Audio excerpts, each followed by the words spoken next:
Hello दोस्तों, जय श्री राम। कैसे हैं आप सब?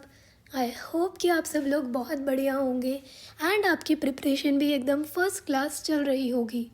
तो दोस्तों, आज के इस वीडियो में हम बात करने वाले हैं सीए फाइनल पेपर नंबर 6 के बारे में, जिसने कर दी है सभी स्टूडेंट्स की नींदें खराब और जिससे हो रही एंजाइटी का नहीं मिल रहा किसी को कोई solution. The one and only integrated business solutions. And कुछ लोगों को ना नाम छोटा लगा इस सब्जेक्ट का, तो उन्होंने आगे 3 वर्ड्स और ऐड कर दिए, एंड स्ट्रैटेजिक मैनेजमेंट। भाई, इतना खतरनाक और डरावना नाम तो ना मैंने आज तक किसी का नहीं देखा। एनीवेज वेज, क्या कर सकते हैं।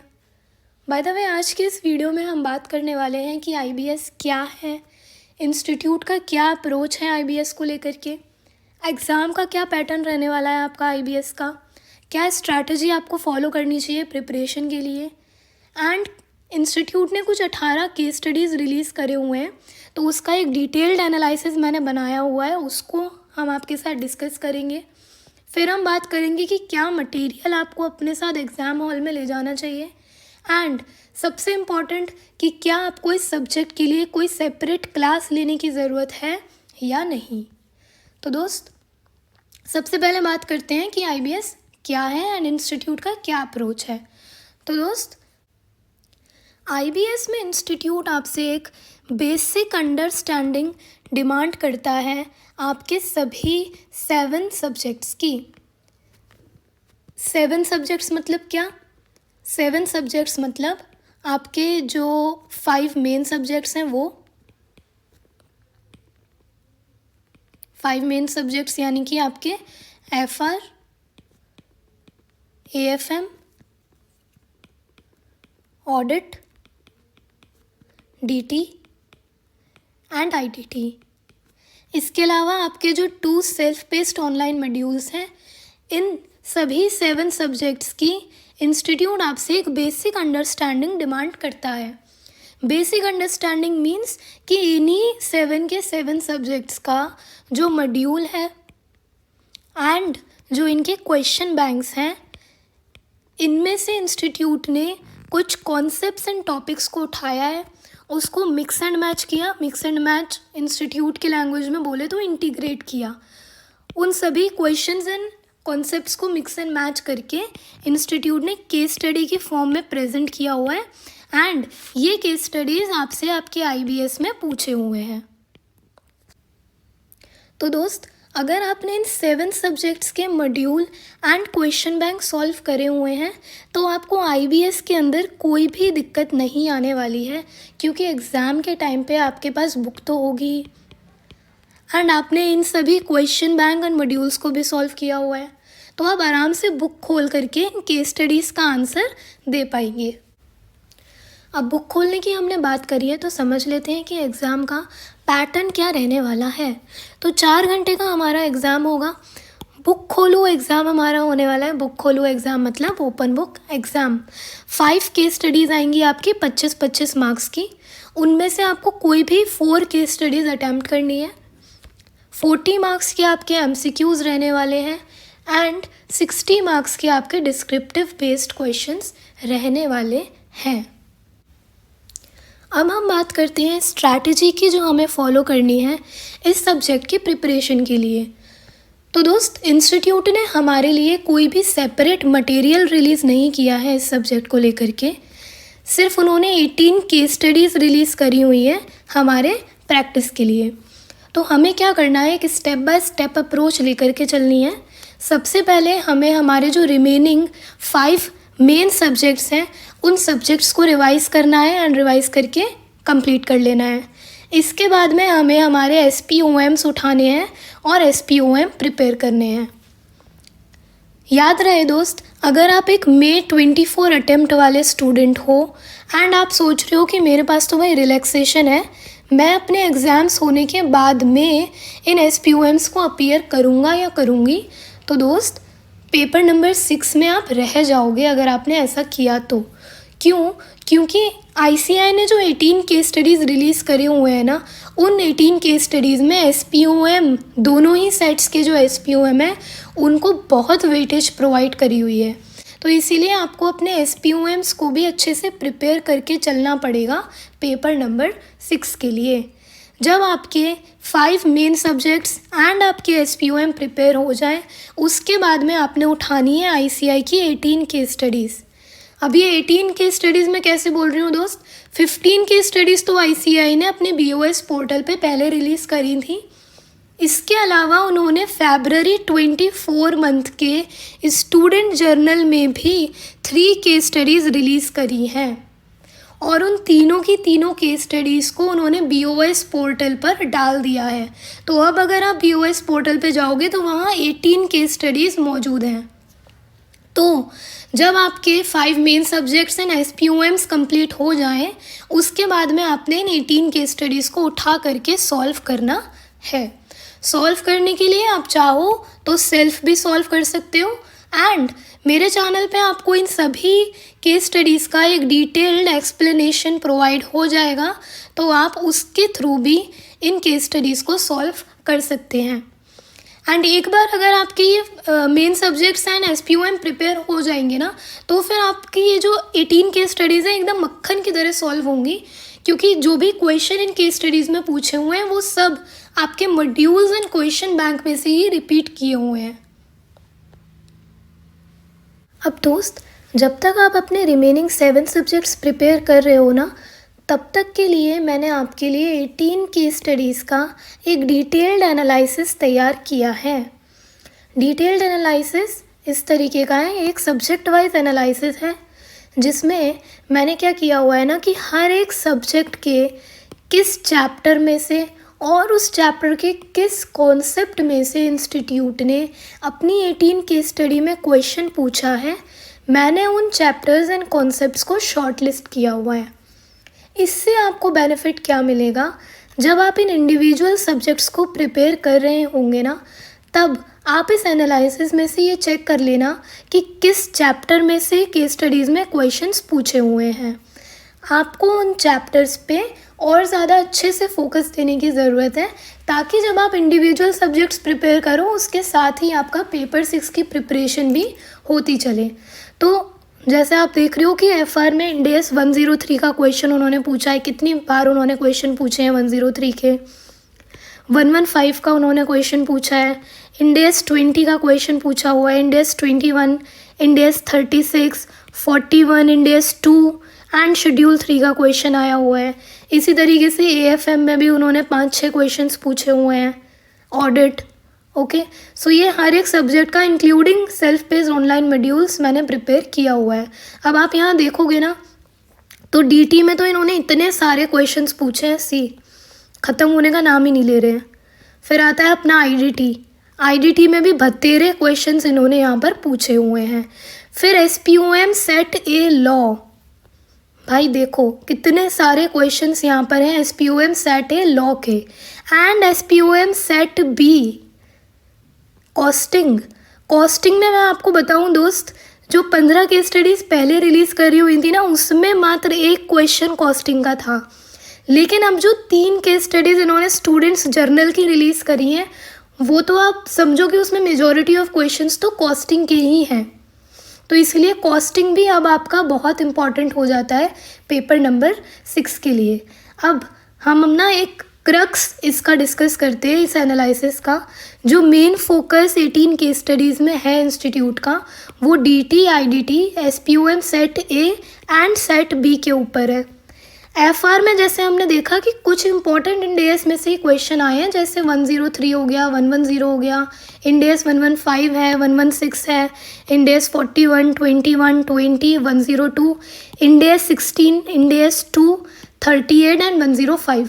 इसके अलावा दोस्त, अगर आपके एफआर के फैकल्टी ने एफआर के लिए कुछ और इम्पॉर्टेंट इंडेस नोट करवाए हैं, तो वो इंडेस आपके पेपर नंबर 6 के लिए भी इम्पॉर्टेंट हैं।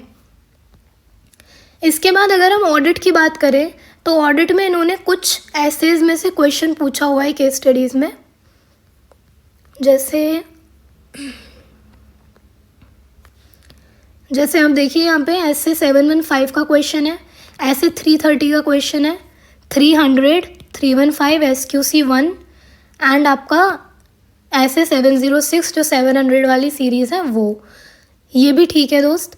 लेकिन यहाँ पर एक प्रॉब्लम मुझे नज़र आई कि इन्होंने audit committee and corporate governance और नीचे टैक्स ऑडिट, इन 2 चैप्टर्स में से 2 क्वेश्चंस पूछे हुए हैं।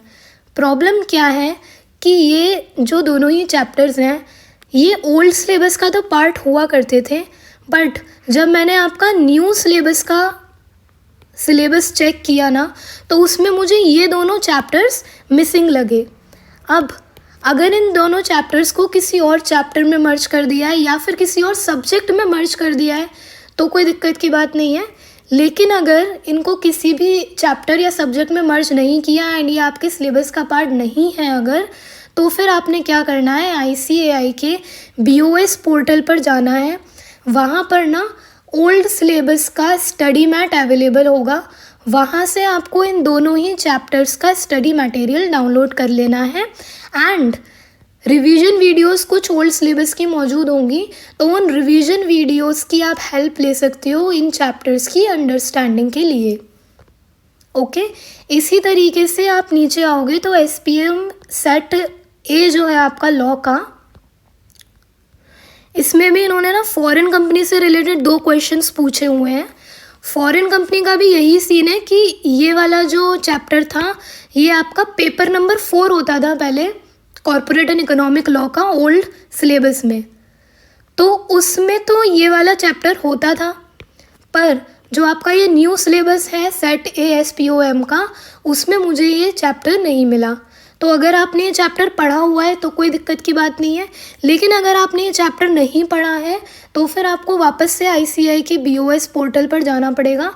वहाँ पर पेपर नंबर 4 होता है कॉर्पोरेट एंड इकोनॉमिक लॉ का, उसमें से आप कंपनीज इनकॉर्पोरेटेड आउटसाइड इंडिया के नेम से एक चैप्टर होगा, उसको आपने डाउनलोड करके रख लेना है एंड वापस से रिवीजन वीडियोस आपके पास ओल्ड सिलेबस की मौजूद होंगी, उनको आप चेक कर सकते हो इस चैप्टर को पढ़ने के लिए।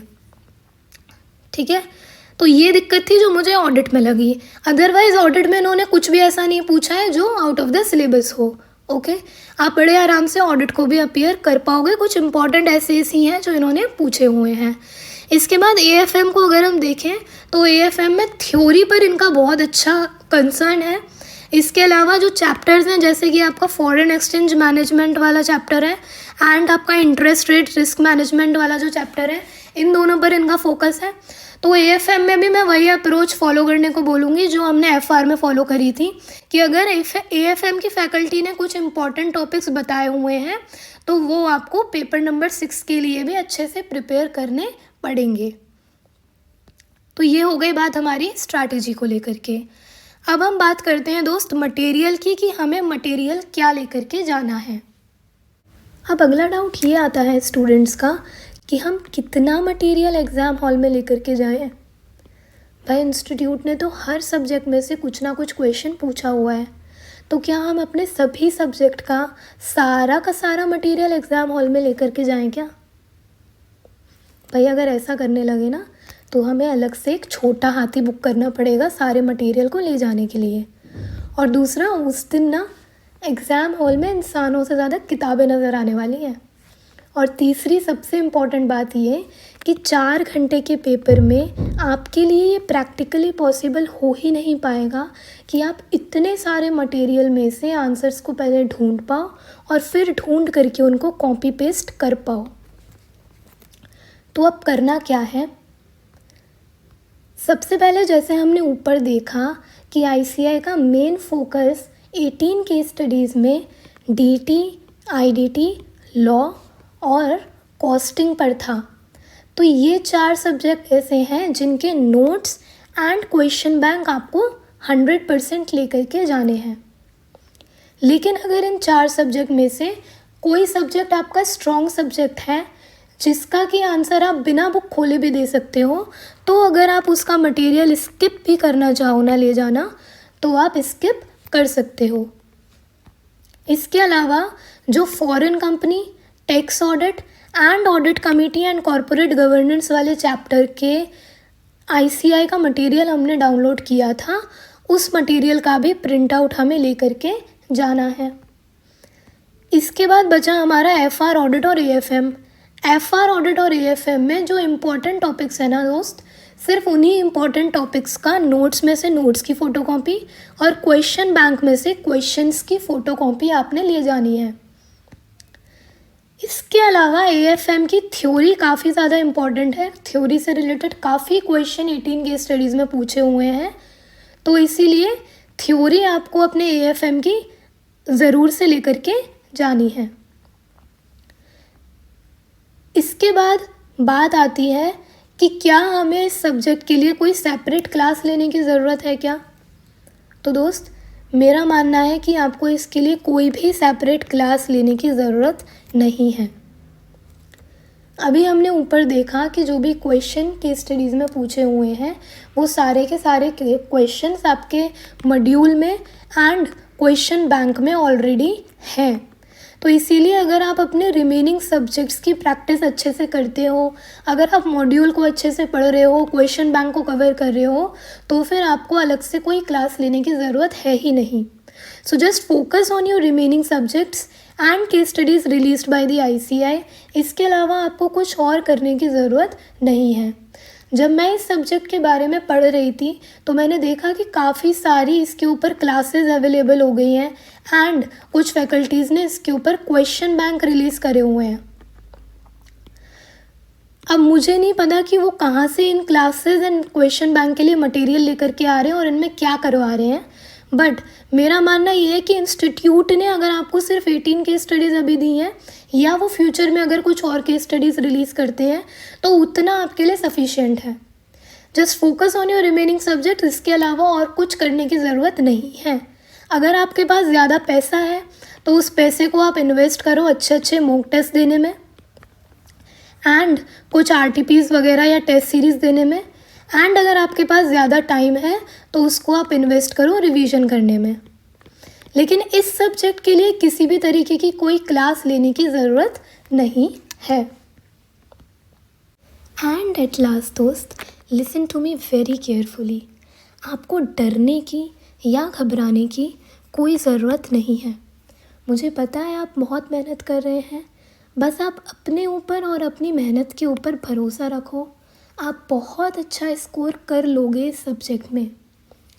हाँ, पास होने के लिए चाहिए 40 मार्क्स, लेकिन आप 40 क्या, आप तो एग्जाम्शन भी लेकर के आ सकते हो। क्या बात कर रहे हो मैम, इतने गंदे सब्जेक्ट में एग्जाम्शन? हाँ दोस्त, एग्जाम्शन सुनो कैसे। 100 मार्क्स का आपका एग्ज़ाम होगा, उसमें से मान लो कि 50 मार्क्स का पेपर ऐसा था जो आपको आता था एंड जिसका मटेरियल भी आपके पास अवेलेबल था। तो उस 50 मार्क्स के पेपर में से आपको बड़े आराम से 75% मार्क्स तो मिल ही जाएंगे। 75% marks means 37.5 marks. And remaining 50 marks का पेपर ऐसा था जो या तो आपको ठीक से आता नहीं था या आपके पास में उसका मटेरियल अवेलेबल नहीं था। तो उस पेपर को भी अगर आप अटेम्प्ट करके आओगे ना तो उसमें भी आपको 45% मार्क्स तो लगभग मिल ही जाएंगे। इतनी पढ़ाई तो आपने अपने इंडिविजुअल सब्जेक्ट्स में करी होगी। 45% मार्क्स मीन्स 22.5 मार्क्स। तो दोनों को जोड़ो तो कितना आया? 60 मार्क्स। तो आ गई ना एग्जाम्शन। तो दोस्त, डरने की घबराने की कोई ज़रूरत नहीं है। अपने ऊपर भरोसा रखो, जो नेगेटिविटीज़ हैं उनको अवॉइड करो एंड ख़ुद को ये रिमाइंड कराते रहो कि ये अटेम्प्ट आपका अटेम्प्ट होने वाला है। अब दोस्त, थोड़ा सा प्रचार प्रसार मैं अपना भी कर लूँ। वीडियो अगर पसंद आई हो तो वीडियो को लाइक ज़रूर कर देना। बहुत मेहनत लगी है इस तरीके का डिटेल्ड एनालिसिस बनाने में। इसका लिंक मैं डिस्क्रिप्शन बॉक्स में ज़रूर डाल दूँगी। तो आप जब भी इन इंडिविजुअल सब्जेक्ट्स की प्रिपरेशन कर रहे होंगे ना, तो आप इन चैप्टर्स एंड इन कॉन्सेप्ट्स को ज़रूर देख लेना, ताकि आपके पेपर 6 की प्रिपरेशन भी इंडिविजुअल सब्जेक्ट्स के साथ हो सके। और अगर वीडियो में कुछ अच्छा लगा हो तो कमेंट करके ज़रूर बताना। कोई बुराई लगी हो तो भी कमेंट करके ज़रूर बताना। हालांकि आप लोग जानते हैं अच्छाई करना पुण्य का काम है और बुराई करना शैतान का। Now choice is yours. And इस वीडियो को अपने जैसी अन्य परेशान आत्माओं के साथ में शेयर ज़रूर कर देना ताकि उनका भी थोड़ा भला हो सके।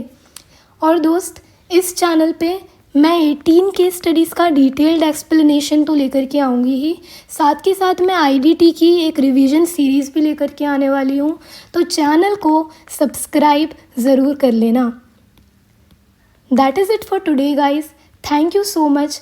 पढ़ते रहिए और आगे बढ़ते रहिए। जय हिंद, जय भारत।